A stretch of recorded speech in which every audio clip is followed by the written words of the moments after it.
জন্য আমাদের আজকে 3-4 দিন ধরে এই অবস্থা, পানির ভিতরে আছে। আমাদের পিছে কোনো মানুষজন কেউ সাহায্যের জন্য কোনো কিছু নাই। আমরা খাবার দাবার খেতা বালি সব পানিতে ভিজে গেছে গা। থাকার জন্য কোনো স্থান নাই। আমাদের খুব কষ্টের ভিতরে আছি। আমাদের যদি পারেন কেউ একটু সহযোগিতা করে না, আকর্ষণ করতেছি। ঠিক আছে, আমাদের একটু সহযোগিতা করেন।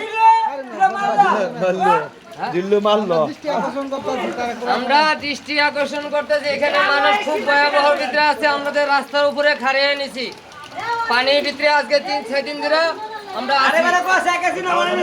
আপনারা এই বাইরের কথা শুনলেন তো, দেখছেন কালসি মিরপুর বালুমারের অবস্থা। এখনো এই জায়গায় পানি, এই শাহরুখ নিচে গেলে গলা এসে পানি হয়ে যায়। নিচে আরো ভয়াবহ। ওই যে এদিক দিয়ে আছে না, এই দিক থেকে গেলে তো একবারে তল হয়ে যাবো গা, যাইতে পারবো না, নৌকা লাগবে। এদিকে কোনো নৌকা নাই। সামনে সামনে সামনে কত নাম